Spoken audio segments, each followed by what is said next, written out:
C'est un ami que je connais avec le professeur Dieudonné qui est là auprès de la salle au séminaire universitaire depuis 34 ans que nous sommes des frères. On n'est pas des amis, on est vraiment des frères. J'étais en forêt il y a 5 ou 6 mois, il m'a demandé, mon frère petit Simon, est-ce que tu peux parler de quelque chose de votre Ganajika? Quelque chose, moi je suis en forêt, de quoi? Il me dit, parle du nègre et du pygmée au Colosse. Nègre et pygmée, je vais commencer comment? Je n'ai aucune idée. Alors, après, l'inspiration divine m'a dit, on parle de nègre et de pygmée en regardant les destinées communes et les a priori identitaires, donc les deux sont utiles.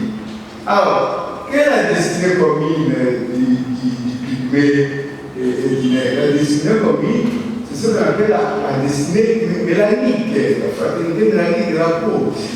C'est comme une destinée commune. La destinée commune, tout le monde a parlé ici, et je remercie tous ceux qui ont parlé avant moi, du déni de l'humanité, dans les nègres et les négrilles qu'on appelle les pygmées ne sont pas considérés comme des êtres humains à part entière, mais aussi destinés commune des a priori identitaires à l'égard. Alors, je ne sais pas si on peut projeter mon petit plan pour que tout le monde peut faire, on peut pour permettre à chacun de suivre. Alors, le premier petit point, c'est les nègres et les négris. Quand je dis négris, c'est les pygmées comme les anthropologues l'ont appelé, négris, nègres, c'est pas nous qui sommes plus ce sont les anthropologues qui nous ont donné ces noms-là. Ah, négris, pygmées, face à l'Afrique version de l'humanité, ou alors Afrique sans humanité. Ça, c'est le premier petit point. Le texte n'est pas encore là, le temps n'est pas encore là, j'espère qu'il va venir. Alors, le deuxième petit point, je ferai un petit discursus historique très rapide sur les pygmées. Comment depuis l'Antiquité on l'a considéré jusqu'au début du XXe siècle. Et le troisième point, je crois que beaucoup d'amis avant on parlait de ça, les doubles cyclones. Double cyclone, il y a la période de plantation, la période transatlantique, la période de plantation et la période de colonisation. Alors, le quatrième point, je vais parler de la trahison de cette destinée commune. Comment les nègres, qui a une destinée commune avec les négris et les pygmées, vont trahir cette destinée commune. Le cinquième point, c'est ce qu'on appelle dans l'Occident, les Occidentaux, en parlant du nègre et du négri, nous appelons les trop pleins d'hommes, les hommes excédents, les excédents d'hommes sur la planète. Et en conclusion, je la donnerai, qui consistera à reconstruire l'identité du nègre et des négris par la fabrique d'une utopie afro-politaine. Voilà, je crois que jusque-là, on a réglé mal, on a mis le bas, vous avez quand même entendu. Bernard Deschamps, ce n'est pas que vous le connaissez, il disait, et j'aime toujours cette parole de Bernard Deschamps, il disait, les grands hommes ont été comparés à des géants sur des époques desquelles sont montés des pygmées qui se paraissent pas plus loin qu'eux. Alors, ceux qui sont décommodés dans la salle, nous avons dit, moi j'ai dit ça à notre époque, on dirait que le pygmée sont de tête de mot 1m44. C'est une chose de mon âge, 1m44. Le président d'anthropologie, 1m44. Ce sont des mètres, d'après les anthropologues. Mais alors, comme vous êtes géant, comme mon ami le professeur Farid ne voit pas, n'est pas le professeur Farid, comme vous êtes géant, comme le professeur Farid, et que vous mettez un nez sur votre épaule, les nez vont encore plus loin que vous. Je ne sais pas si vous comprenez, le pygmée, comme on l'appelle le nez, mais monter sur l'épaule des gens, il va plus loin que nous. Bon, ici, je ne veux pas vous parler des historiques du nègre et le professeur Léuel est expert pour ça, je ne suis pas historien, parce que c'est sentier bâti, déjà attendu, je ne ferai pas ça. Alors, je fais une petite demande sur l'anthropologie philosophique pour qu'au-delà des historiographies, on puisse traiter, au-delà et par-delà de l'historiographie, on puisse un peu voir, parler, citer sur la question de la reconstruction identitaire du nègre et du nègre. Alors, Afrique version de l'humanité, Afrique version de l'humanité, ou bien nègre et sans humanité.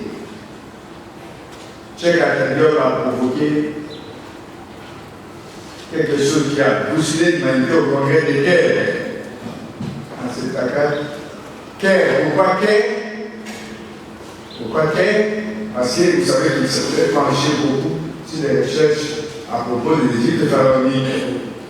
Alors, 50 ans après la mort de ces congrès, il y a un monsieur qui est vraiment qui est un maître honnête, il s'appelle Alain Fourman, il dit ceci. L'œuvre de Cheikh Anta Diop pose un problème embarrassant pour les études d'anthropologie africaine. Ceux qui l'ont connu ont été frappés par la puissance de sa personnalité, de son érudition et de son intelligence. Sa recherche a servi à des études politiques guidées par la réaction contre l'européocentrisme. Pour lui, l'ouvrage des chercheurs occidentaux concernant l'Afrique est systématiquement suspect, vecteur de domination culturelle, imprégné de préjugés raciaux. Pourtant, ces prises de position n'ont pas convaincu les milliers scientifiques spécialisés occidentaux qui les ont quasiment animés à rejeter, de sorte qui paradoxalement s'est défensé de l'Afrique parce qu'il faut avoir discrédité la recherche africaine par l'insuffisance de sa méthodologie, l'inconclusion active et la subordination des préoccupations scientifiques à cette idéologie. Du vivant de Cheikh Anta Diop, Froment ne pouvait pas les dire. Honnêtement, j'étais petit, mais je suis Froment ne pouvait pas se permettre de telles affirmations du vivant de Cheikh Anta Diop. Et vous savez que Cheikh Anta Diop, même au congrès de Caire, il a reçu, il était seul avec son mortier, à part Théophile Obiega, qui était là, il y avait les Soudanais qui étaient derrière les Blancs contre Cheikh Anta Diop, heureusement, qui sont ici au Obiega, peut-être toujours avec lui pour le défendre. Il faut savoir quand même qu'il a jeté une étude épistémologique et remplie avec la vision théorique et ethnographique de l'Afrique, qui repose entre autres sur le préjugé des aigles. Comme ça arrive l'esprit des aigles pour dire l'Afrique en dehors de soi. Quelqu'un a parlé de ça. Alors, si Cheikh était bien récemment comme il y avait vraiment par arrogance et tout ça, par racisme, l'UNESCO ne peut pas lui demander de solliciter en 1970 pour devenir membre du comité scientifique international pour la rédaction d'une histoire générale de l'Afrique. Hier, j'ai demandé au professeur Léuel de lui demander, on sortait ici, que me concerne Léuel, est-ce qu'on ne peut pas réécrire l'histoire de l'Afrique? Parce que pour moi, l'Afrique n'a pas un âge qu'on appelle l'IASPEC, quelque chose qui s'appelle l'âge axial. On n'a pas de référence axiale. Pour l'Occident, c'est Jésus. Jésus s'est né à l'an 2, avant lui-même, comme disait Denis le Petit, parce que Jésus n'est pas né à l'an 0. Comme vous savez, Jésus est né à l'an 2, avant lui-même, c'est Denis le Petit qui nous a induit à l'erreur pour qu'il était né à l'an 0. Il est né à l'an 2 avant lui. Alors, l'Occident, les Juifs, l'âge axial, c'est la naissance du Christ. Les musulmans ne savent pas c'est Mohamed, les autres ne savent pas. Mais pour nous, quel âge axial, quelle est la différence avec lui? Maintenant, pour celle de l'OSB, pour faire son ne peut pas considéré, parce que moi je commence à considérer en Occident, pour que tous les savoirs africains, toutes les disciplines, pas seulement les historiens, qu'on soit peut-être les historiens, dans un grand forum, pour lancer les travaux, mettre en place des commissions pour la réécriture de l'histoire de l'Afrique. Et c'est quelqu'un qui a commencé ça en 1970 avec l'UNESCO. Alors, quand nous parlons de Pygmée et d'Inéné, Homo africanus et Homo pygmaeus, c'est une destinée commune. Je vous ai expliqué au début. Alors, la destinée du nègre et du négri, elle ne les ressemble pas. Elle n'est pas destinée comme pour tous les hommes de toutes les races. Mais c'est une destinée qui est soumise à dessein par l'Occident, au nihilisme ontologique et à la négativité. Quand il se permet de dire qu'avec la raison de l'histoire génie, la structure d'esprit de votre compte, d'abord Hegel n'est pas arrivé en Afrique, il ne connaissait même pas l'Afrique, il ne connaissait pas, il ne connaissait l'Afrique et grâce au géographe allemand Rieders. C'est quand il a lu les études du géographe allemand Rieders et Hegel, c'est vrai, il a une idée, il ne connaissait pas l'Afrique. Il s'était basé sur les projets de Vibril et des autres livres sous Ernest, ici sont les lions, même les lions. Alors, très rapidement, je parle un peu des témoignages des auteurs sur les Pygmées à travers les âges. Et on commence l'Antiquité, mais le plus grand savant qui nous a donné beaucoup d'informations sur les Pygmées, c'est mon ami le professeur Baïché, Serge Baïché. Il y a Armand de Fragès qui a vécu entre 1810 et 1892. Il y a Théodore Ami, le conseil d'ailleurs doit avoir beaucoup cité. Il nous donne beaucoup d'informations sur les Pygmées. Alors, à l'époque, il y a même le prophète Ézéchiel qui parle aussi des Pygmées vers le 6e siècle avant Jésus-Christ. Des recherches sur les Pygmées. Alors, lui, il a fait des recherches sur les Pygmées en relation avec les peuples antiques de cette époque qu'on appelait les Gris. Alors, les Gris étaient toujours en contact avec les Pygmées. Ils sont pas dans des petits chevaux des Pygmées. Et aucun voyageur ne mentionne ces quadrupèdes comme faisant partie de la faune du pays. Personne ne fait ça. Pline aussi, au 1er siècle, pas les Pygmées, mais avec Pline, nous retombons dans les instituts, les exagérations. Il n'a pas vu les Pygmées, il a entendu parler des Pygmées et à travers les autres. Il y a aussi Ctésias de Cnide qui a parlé des Pygmées, mais pas des Pygmées d'Afrique. Il faut retenir que nous avons les Pygmées d'Afrique, qu'on appelle les Pygmées d'Afrique équatoriale. On les trouve à plus grand nombre d'Afrique du Congo, au Congo voisin, au Gabon, au Rwanda, une petite minorité, au Tchad, voilà.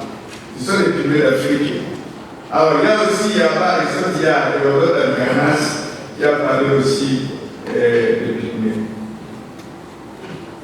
Mais alors, tous ces gens-là ont parlé des Pygmées pendant l'Antiquité, mais ils ne les ont jamais vus. Aristote ne les a jamais vus, Hérodote d'Alganas ne les a jamais vus, personne n'a plus, ne l'a jamais vu, Homère ne l'a jamais vu. Mais la toute première personne à avoir vu, à avoir fait le contact physique avec les Pygmées pendant l'Antiquité, je crois que les conseils le connaissent, c'est Anneau de Carthage. Alors malheureusement, j'ai oublié de mettre la carte. Alors vous voyez Carthage sur le nord. Alors Anneau a fait une expédition commanditée par Carthage avec une flotte de 60 navires et plusieurs hommes et femmes.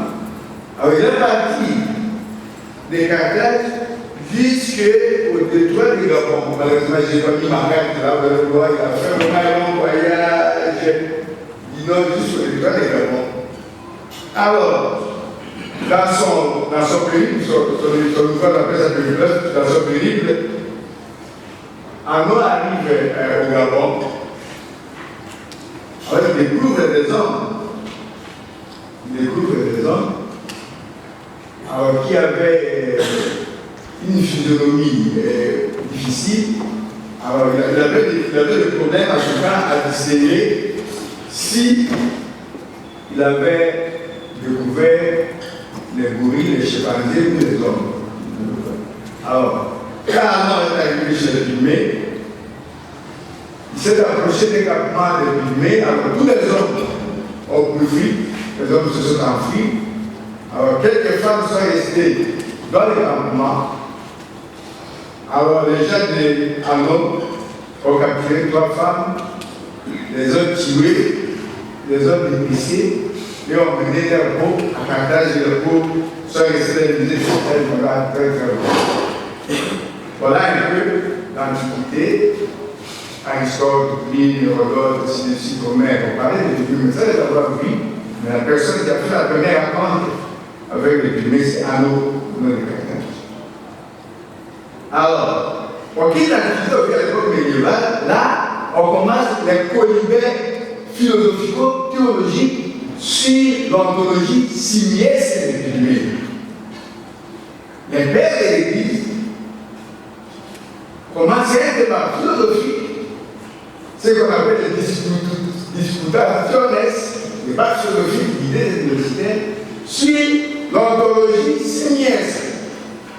Mais comme ce sont des singes, et sont doit baptiser si les pygmées ont le droit au baptême, parce qu'on peut baptiser le singe. Alors, deux grands docteurs, Pierre Novelle, Albert le Grand, ils ont dit que les pygmées sont juste bon, ils ont un peu d'une ombre d'humanité, mais en tout cas à 90%, ils ont une ontologie simiesque. Est-ce qu'on peut les baptiser? Ça pose une question. Mais Saint-Augustin, c'était des êtres humains, des enfants de Dieu, et ainsi de suite. Il faut les baptiser. Mais pour la plupart des docteurs, notamment Pierre d'Auvergne et Albert Degas, ces gens ont eu une nombre de raisons. Une nombre de raisons. Et en principe, ils ont ce qu'on appelle l'ontologie simiesque. Donc on ne peut pas les baptiser.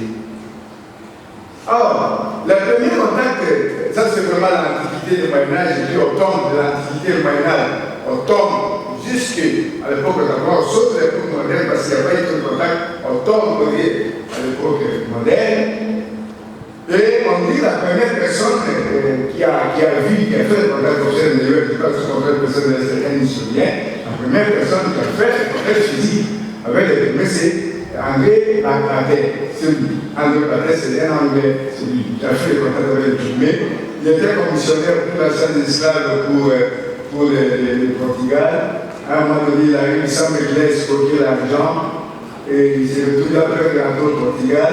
Alors il va au niveau de l'Angola et c'est à partir de là qu'il s'est livré au trafic à la vente des esclaves. C'est là qu'il fera le premier contact avec les pygmées. Mais alors, la personne vraiment qui a approfondi, qui a eu le temps de rester avec les pygmées, de côtoyer assez profondément, c'est l'explorateur que nous connaissons tous, Björk de Sainte-Fête. C'est Björk de Sainte-Fête qui a fait vraiment on est depuis l'époque mais alors c'est Dichely. Dichely, c'est vraiment Dichely qui est. Il y a même une femme qui raconte, qui dit un jour Dichely est allé dans des petites cases minuscules. Mais ici, je n'ai pas eu l'occasion d'arriver à Loupatapata. Puisque ici, on a des pygmées, on a pas commetté des pygmées à Loupatapata ici.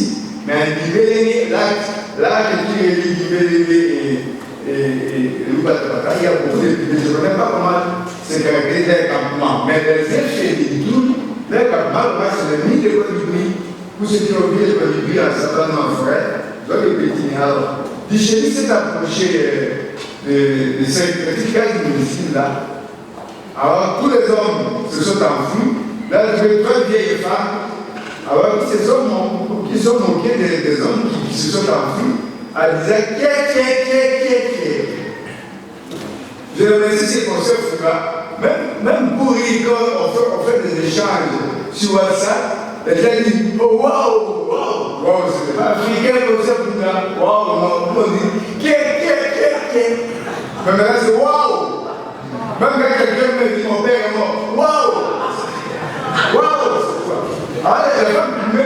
se sont moqués des hommes qui ont fait le tout du Chilien. Au moins, c'est notre culture.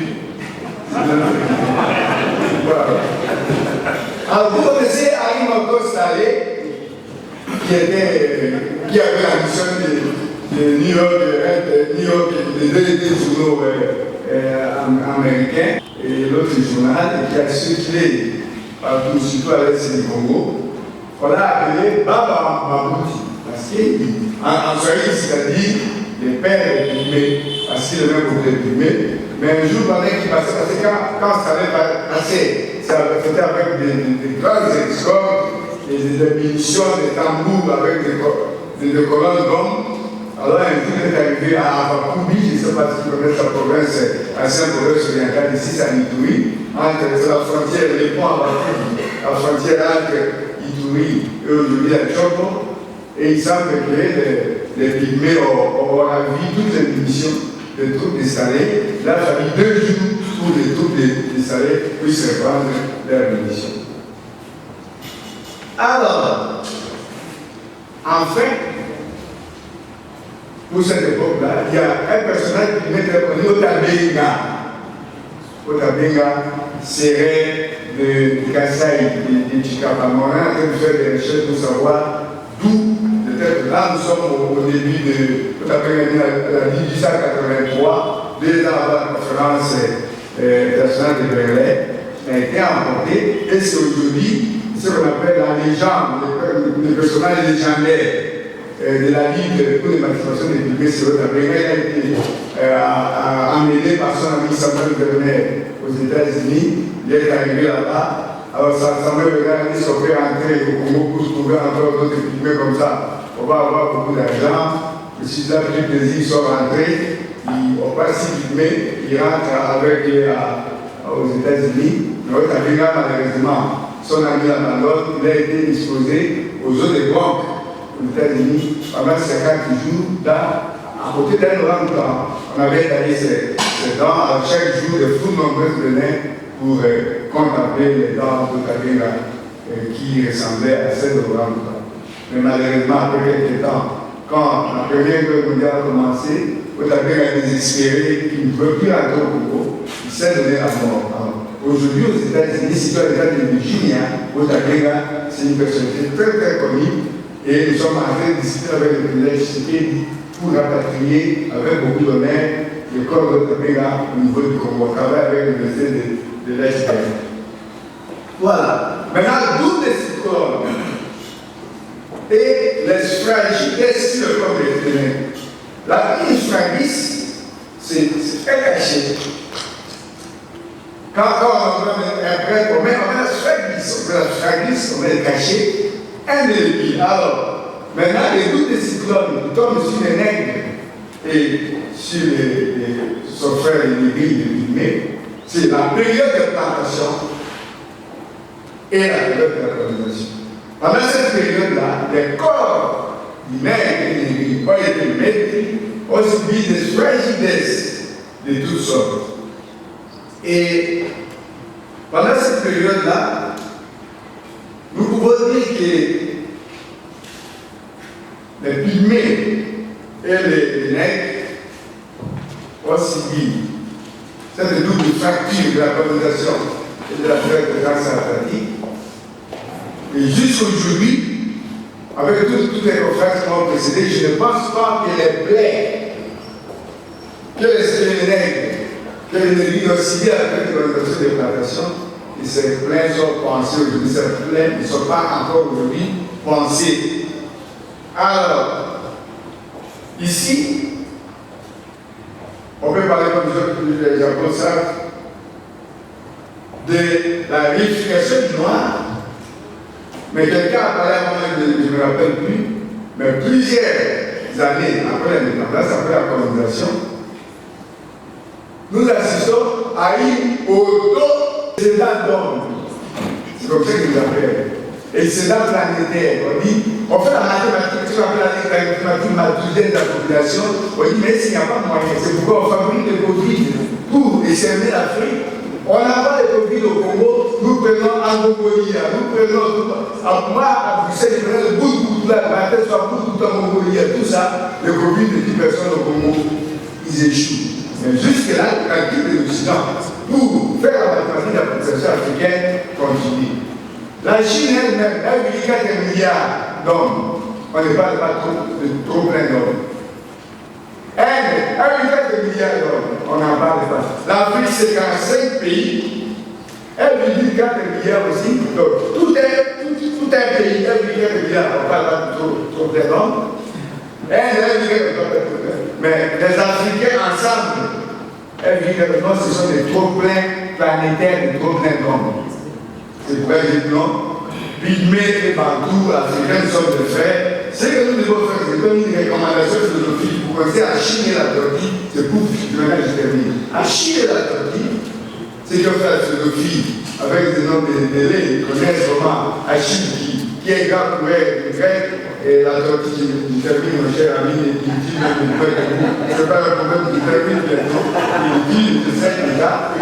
Alors Achille, qui était grand poète, n'a pas pu attraper la Turquie, tout simplement parce que, quand on a compris le sifflet, Achille a hésité, la Turquie est allée en avant, et par la révolution à la Chine, Achille n'a pas pu attraper la Turquie. Ce que je demande maintenant, c'est nous devons construire, nous devons travailler pour la reconstruction identitaire du Pygmée et du Nègre, en faisant un travail de fabrique d'une utopie afro-politienne. Moi, je suis spécialiste de l'écologie afro-politienne. Si vous regardez Google, vous voyez l'écologie afro-politienne, vous allez voir les concepts de votre terme de c'est moi qui ai inventé le concept, pas les concepts afro-politiques, c'est le concept inventé par quelqu'un, mais c'est Achille Mbembe, mon ami qui a travaillé, qui est devenu aujourd'hui le centre de l'afro-politicisme, qui est ce mouvement d'ouverture de l'Afrique au monde, ce mouvement de circularité, de faisceaux de pénétration, d'ouverture de l'Afrique dans sa grande diversité, dans ses diasporas, dans toutes les régions du monde. Voilà, avec plaisir, j'ai dit et j'écoute.